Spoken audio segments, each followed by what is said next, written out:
두 가지만 기억해 주세요. 스크류는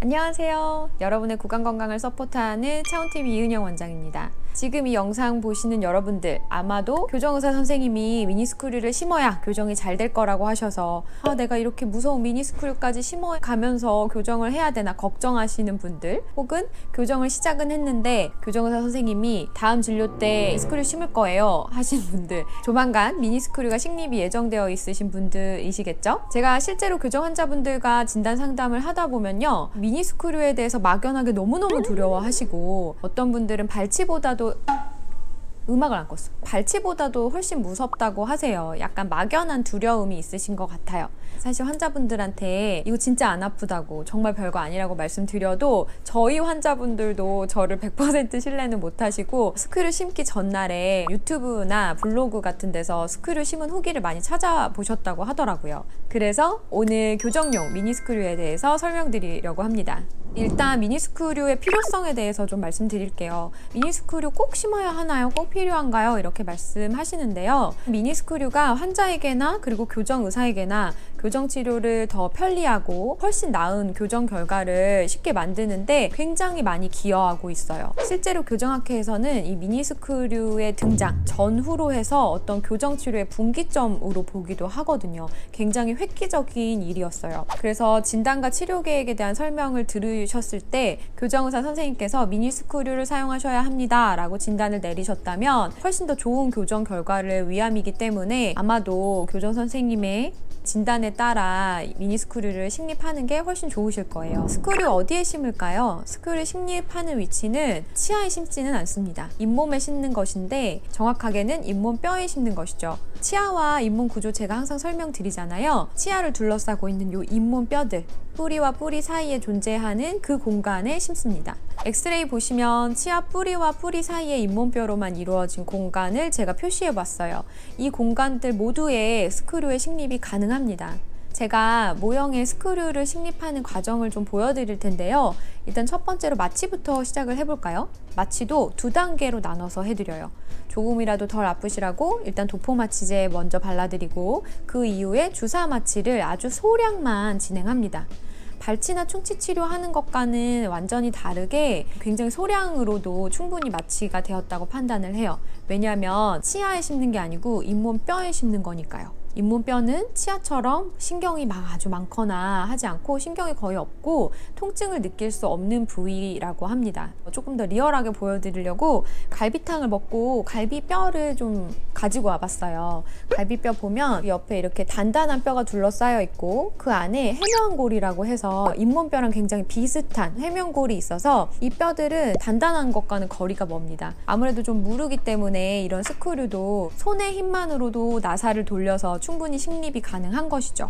마취가 이제 충분히 되었다고 가정해 볼게요. 마취가 충분히 되면 엑스레이로 치아 뿌리와 뿌리 사이의 공간을 확인합니다. 위치를 정확하게 확인하고 스크류를 심는데, 심는 시간은 보통 하나당 한 10초에서 20초 정도밖에 안 걸려요. 물론 입천장은 조금 더 걸릴 수도 있고요. 제가 드리고 싶은 말씀은 이 과정 자체가 정말로 간단하고 별거 아닌 치료라고 말씀을 드리고 싶었는데, 실제로 나사가 잇몸을 뚫고 들어가는 이 영상을 보는 여러분들이 간단한 문제라고 받아들여 주실지 조금 걱정이 되네요. 왜냐하면 여러분이 가장 염려하시는 통증, 이 부분을 제가 명쾌하게 설명을 아직 안 드렸죠. 제가 안 아프다고 말씀을 드려도 조금 신뢰도가 떨어져 하시는 것 같아요. 의사가 얘기하다 보니까 오히려. 그래서 저희 치과에서 치료 중인 환자분들 중에 입천정에만 스크류를 6개 이렇게 심으신 분들이 계세요. 그중 한 분한테 솔직한 미니스크류 후기에 대해서 부탁드려봤어요.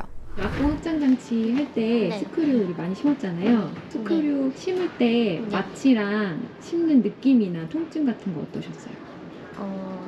마취할 때 느낌은 조금 있었는데 통증은 생각한 것보다 더 없었어요. 저는. 마취할 때 무통주사 해가지고. 네. 네네. 그러면 스크류 심을 때는 뭐 들어가는 느낌이나 통증 이런 거 어때요? 들어가는 느낌은 소리가 조금 덜 들어가는 느낌이 있었는데 통증은 전혀 없었습니다. 통증은 없었군요. 심고 나서 집에 가셔서 통증은 어떠셨어요? 마취 풀리고.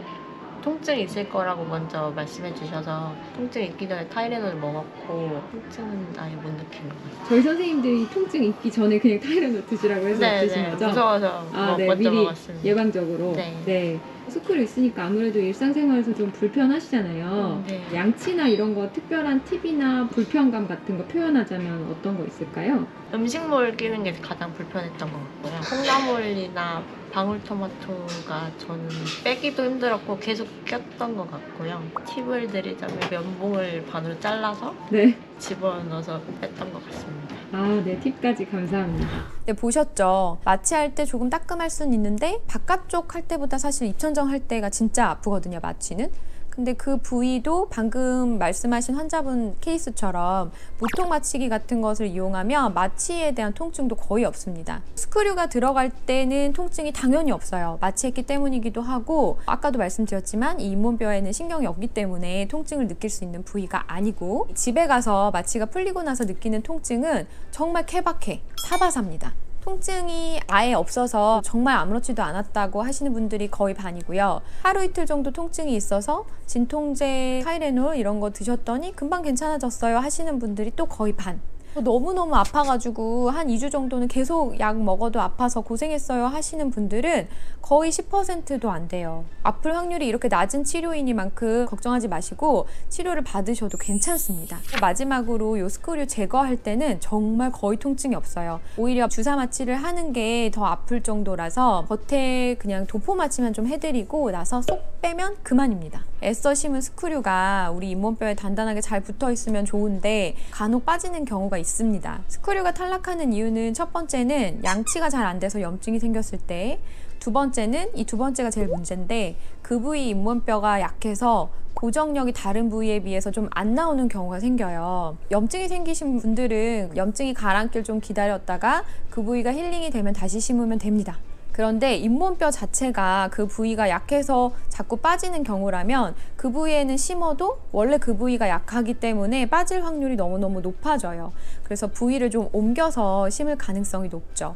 어찌됐건 저는 스크류가 탈락하면 어떻게 해서든 이거를 다시 심습니다. 왜냐하면 미니스크류라는 것을 교정 진단이나 치료 계획에 포함시킨다는 것은 그만큼 단단하고 강한 어떤 고정원이 필요하기 때문이에요. 그런데 그 스크류를 대체할 만한 어떤 단단한 고정원이나 강한 힘은 사실 없거든요.